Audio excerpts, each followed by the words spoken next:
we are moving on to the rational functions unit. Day 1, we are going to focus specifically on multiplying and dividing rational expressions.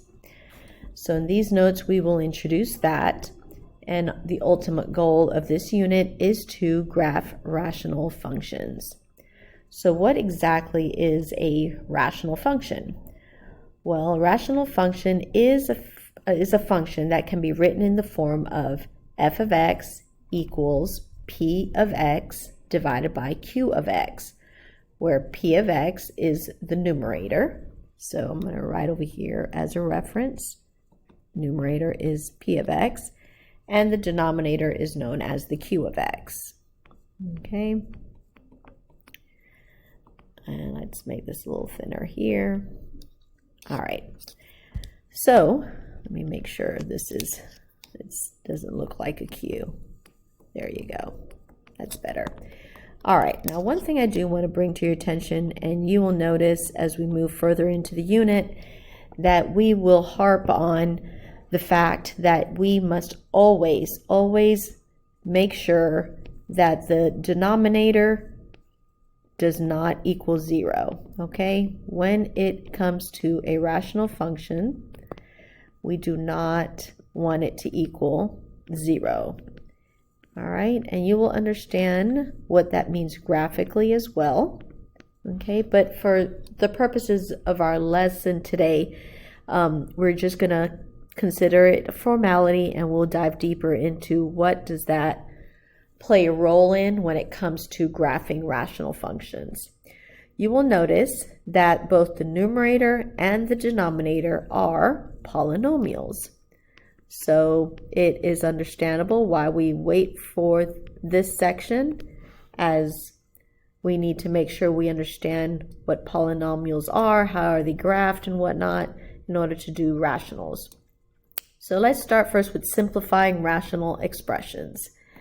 Now, when it comes to simplifying rational expressions, what we want to look for is opportunities to be able to cancel. Okay, factors that are alike, they can cancel out to be a 1. So for instance, if you have a times c over b times c, a times c is the same thing as splitting them up into a product, whereby you can easily see that you can eliminate those c's because they cancel to be a 1, and you're left with a over b. And you guys noticing right now that that's a typo, so correct it on your note-taking guide if it's not corrected already to a over b.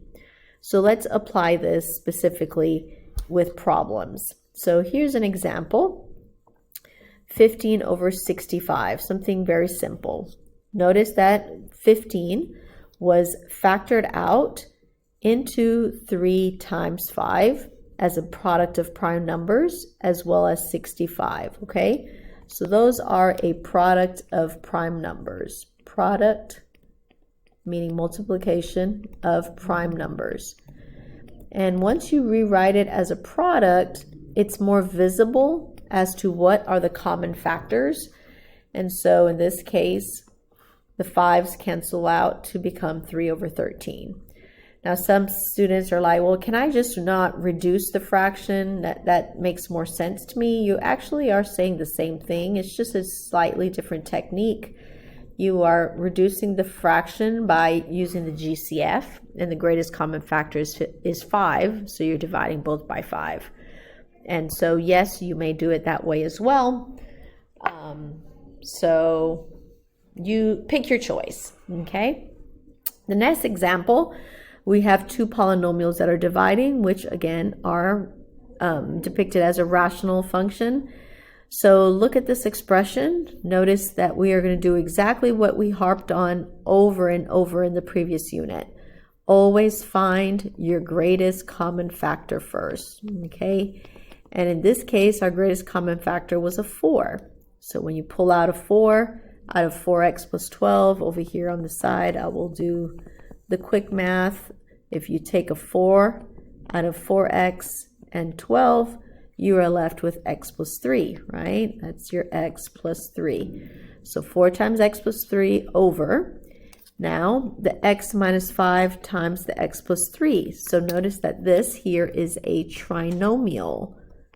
So trinomial when your a value is equal to 1.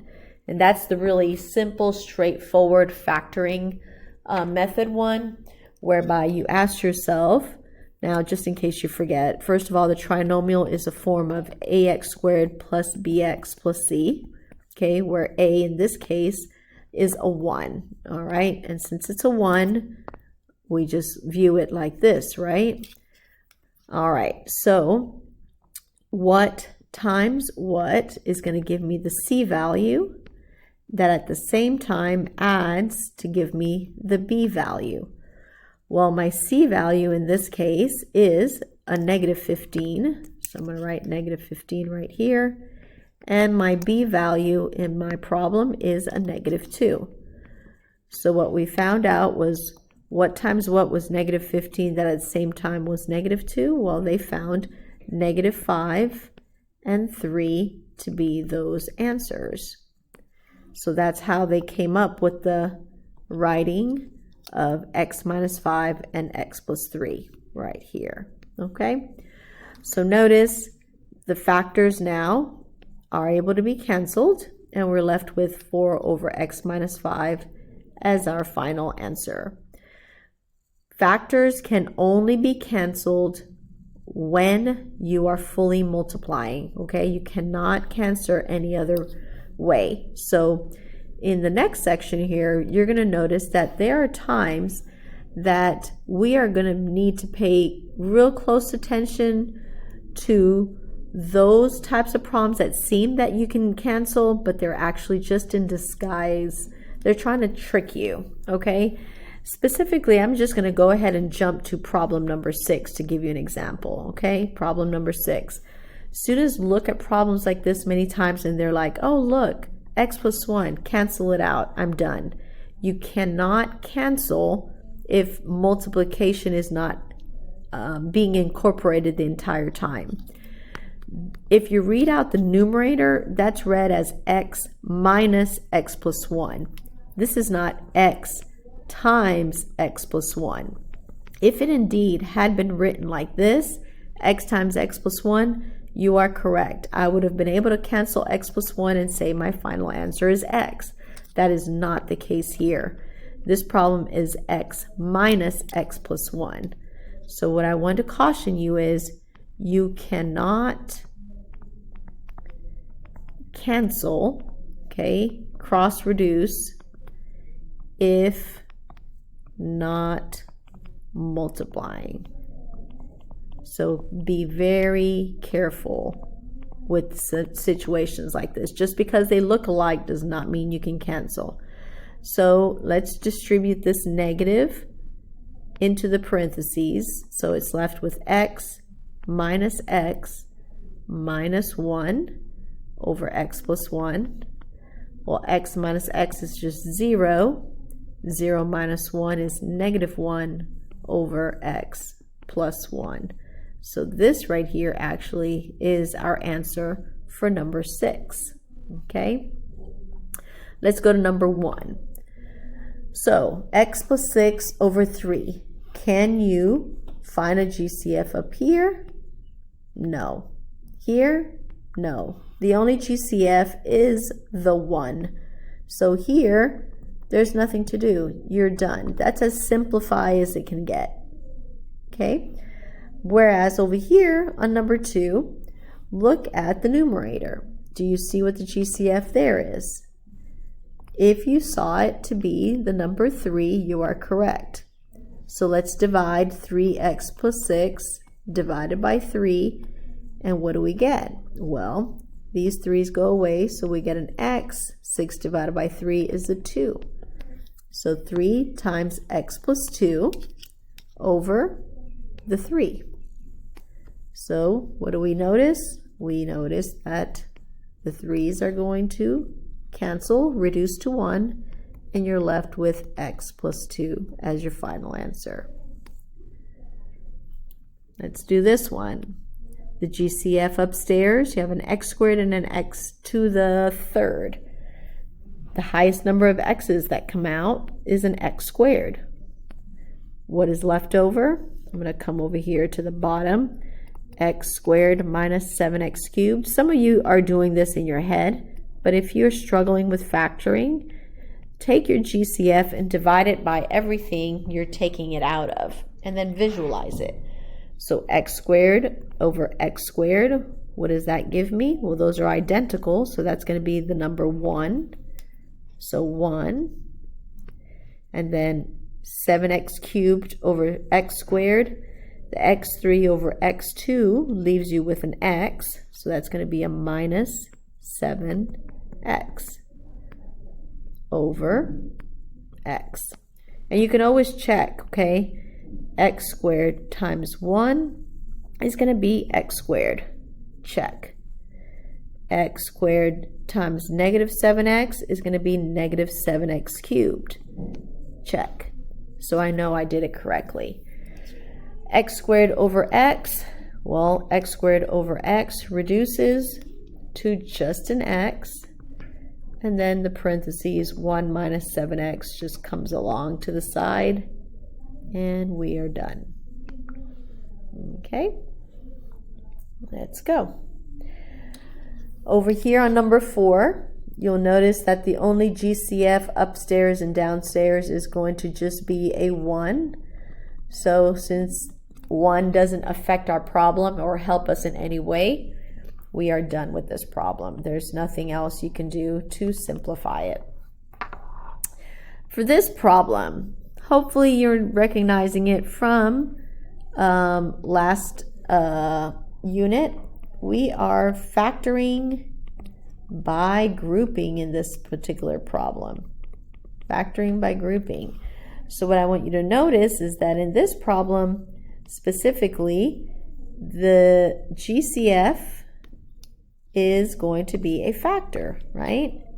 So notice that this x plus 1 and this x plus 1 are identical, right? That's your GCF. So I'm going to pull out x plus 1. And what was left over? The x minus the 1. Okay?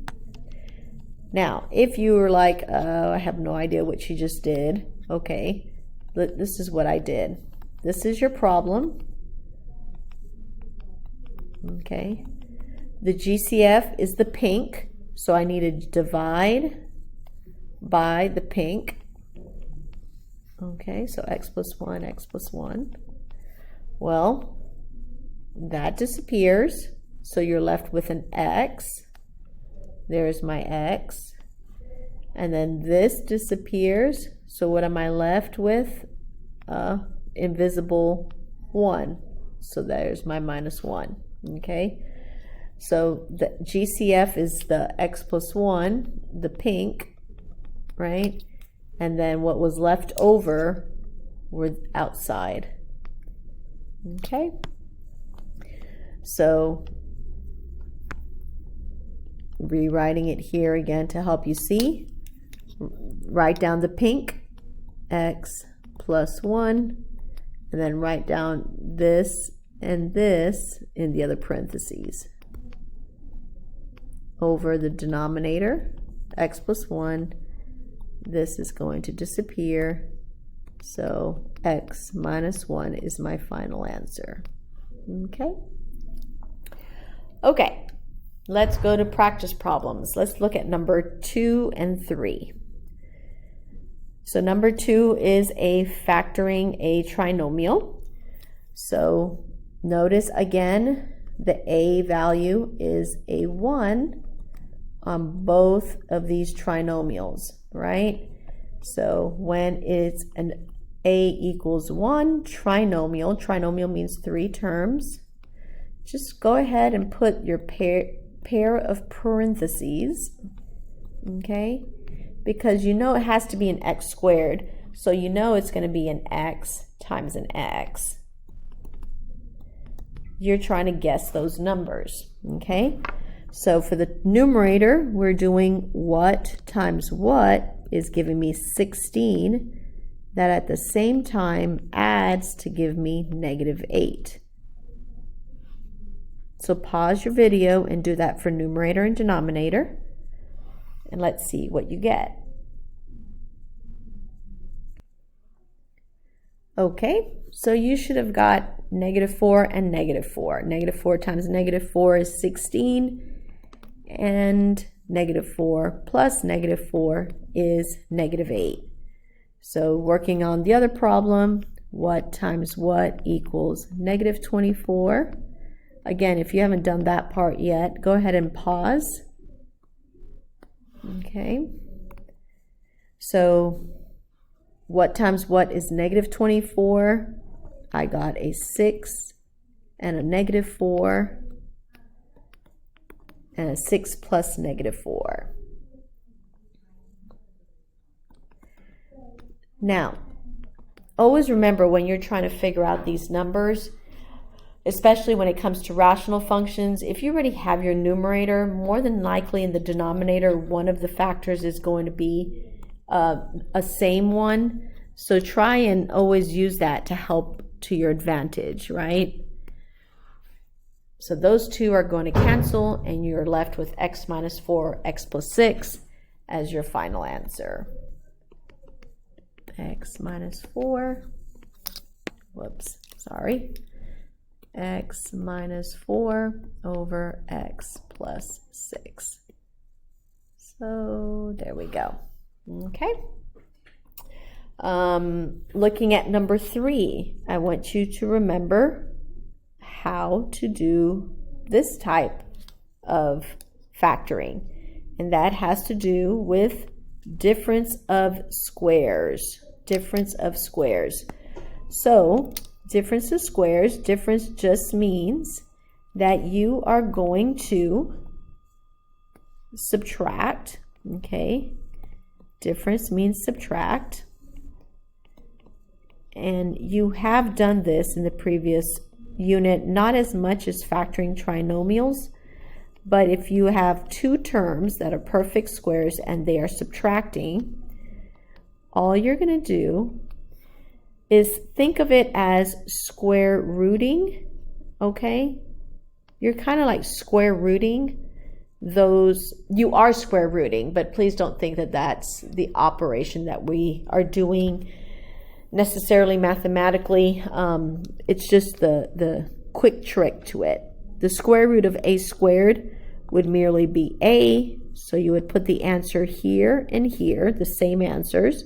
And the square root of b squared is b, so you'll put your answers here and here. And then you will put a plus and a minus in either one of those parentheses, no particular order, okay? So when it comes to x squared minus 16, let's apply that approach, okay? Numerator, the GCF was just a 1, so it just stays the same. I notice it's a difference of squares, a subtraction of two squared numbers. That's what it means. So I'm going to put the square root of x squared. So x squared, if I square root it, I'm going to get an x. And then if I square root 16, I'm going to get a 4. And then I'm going to put a plus and a minus, or a minus and a plus. It doesn't matter the order. And now I realize that this x plus 4 and this x plus 4 reduce. So I'm left with an x minus 4 downstairs. Nothing was left upstairs, so I need to put a 1 placeholder. And that's my answer. So look out for difference of squares. Difference of squares will always be two terms that are subtracting. Okay, that are subtracting. But make sure that the two terms are perfect squares. Okay, they have to be perfect squares. So in other words, they can be square rooted. What are the perfect squares? Some examples. Well, 9, because it's the perfect square root of 3. 25, the perfect square root of 5. 100 is the perfect square of 10, and so forth, okay? Those are perfect squares. M squared is a perfect square. M to the 16th is a perfect square, because if you square root that, it will be m to the 4th. that type of stuff. Okay? Okay, next page. We're not going to do all these problems, but here we go. Multiplying rational expressions. When you are multiplying, you just multiply numerators to get the numerator. You multiply denominators to get the denominators. And then simplify by canceling wherever possible, okay, if at all. So here we go. 5x squared over 5x squared y cubed over 3xy to the fourth. So let's do this. 5, let's look at our coefficients, I guess. So I'm going to put a division line here. A 5, so I'm going to put the 5. My 27 is 9 times 3, but 9 can be broken down. So I'm going to do 3 times 3 times 3, okay? Because 27 is, think of it as 9 times 3, but I'm breaking down the the 9 into 3 times 3. Downstairs, the 3 is a prime number, times, and then the 15 is a 5 times 3. So I'm going to do that, okay? So I factored all my coefficients. That's what I did first. Now, I'm going to do some like terms. I have this x squared that can join with this x to the fifth, right? That didn't highlight at all very well. Let's see if I can do that again. So that x squared is going to highlight with that x to the fifth. That becomes x to the 7th power. And then downstairs, I can put the x and the x to the 4th together, and that's going to be x to the 5th. And the y cubed upstairs, it's by itself, and downstairs the y4 and the y will make y5. So let's see what we can cross reduce. The 5 cancel, these 3's cancel, these 3's cancel. So I have a leftover 3. If I have 7 x's at the top and 5 x's at the bottom, so in other words, 1, 2, 3, 4, 5, 6. I won't do this every single time. I'm just going to do this one time. 1, 2, 3, 4, 5. Notice that these disappear, right? What was left over? An x squared was left over. So x squared is left over when I combined this right here, okay? Then y3 over y5, well, I have more y's in the bottom, and 2 of them were not paired. So y squared is your answer for the denominator. So notice that you will put the leftover x's or y's or whatever variable you're using where you have more. Okay, let us do, which one should we do next? Let's do number 6. Let's go to number 6. GCF for number 6. Numerator. What is the GCF for these two terms right here? Well, 20 and 5 are both divisible by 5. So I'm going to put a 5. And they both have an x. So what's left over? So side work here, or mental math for some of you guys. I'm looking at this factor, and I want to take out a 5x. That's what I'm doing. Taking out a 5x. So 20x minus 5 over 5x is a 4. 5x squared over 5x is a minus 1x, or minus x. Let's just put minus x. Okay. And then the bottom, x squared minus x, we're left with x, parentheses, x minus 1, times, there's your trinomial again. So let's do what times what is negative 4. What plus what is 3. So in this case, the answer is going to be negative 4 and 1? No, 4 and negative 1. Yeah, 4 and negative 1 works. So, parentheses, x. I'm going to do a positive 4 and a negative 1.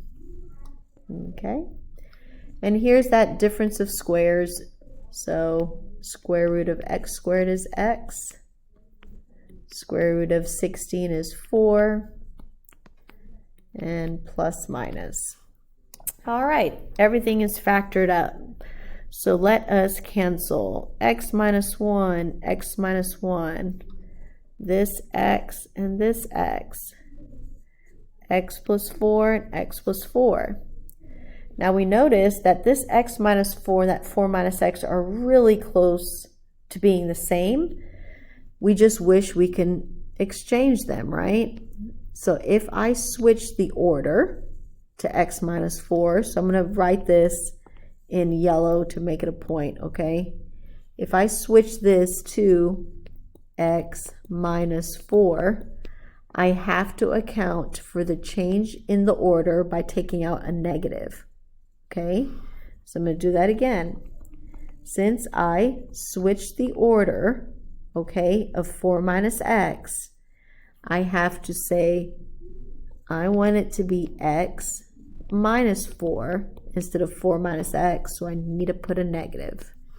Okay, so I switched the order. Why? Because I wanted this to cancel with this. But that means then I'm left with a 5 times a negative. And what is a 5 times a negative? A negative 5. Okay. All right. Ready for the last problem?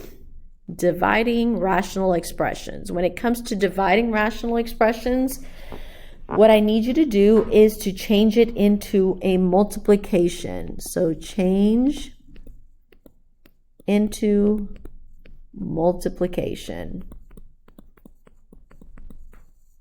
Change into multiplication. Okay, so divide, change. So what did I do here?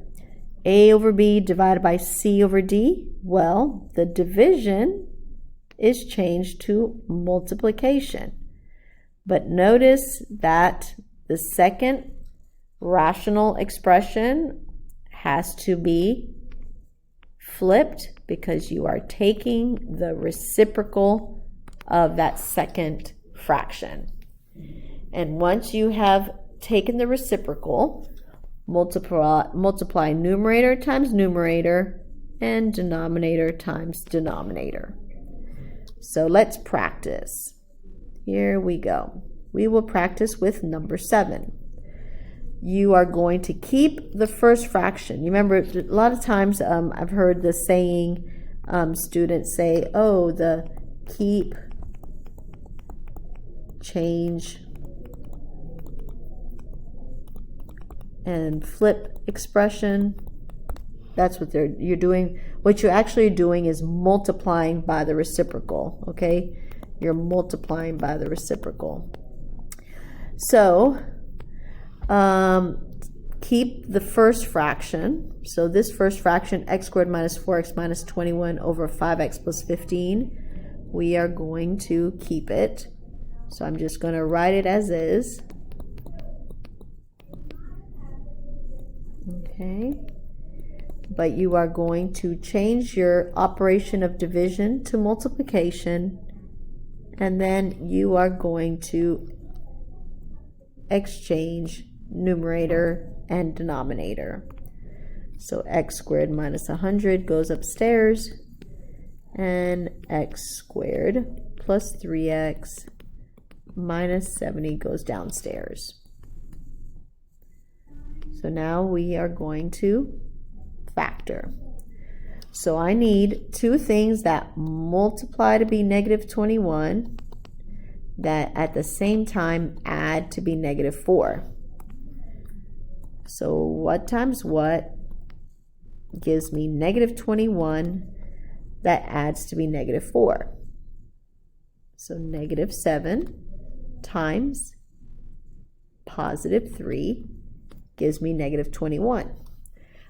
If you would, pause the video, and I want you to finish up the other 3 polynomials that need to be factored.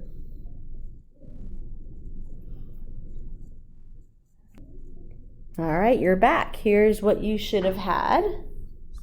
Okay, so with this right here, you just took out a GCF of 5 and got x plus 3 as the result of dividing by 5. This right here is difference of squares. So we square rooted x squared, whoops, and got x. We square rooted 100, got 10, and we made sure to put plus and minus. Last trinomial, when 2 numbers multiplied to be negative 70 that added to be 3, you got positive 10 and negative 7. So let's have at it. Let's cancel like crazy. So we have x plus 10 and x plus 10. Notice this x minus 7 is way over here on the right hand side, but there's an x minus 7 over here on the left. You can cancel. Even though they're 2 different fractions, if the numerators and denominators match, you can cancel. This x plus 3 and this x plus 3 disappear. And I think that's it. So we are left with a remainder in the numerator of x minus 10, a remaining factor, and a 5 in the denominator. And that's your final answer. Okay, so I will leave the others for you to get done, and the answer key will be posted, and I will give credit where credit is due. I did not make this note-taking guide, but borrowed it from an unknown person. Much appreciated. Thanks for watching.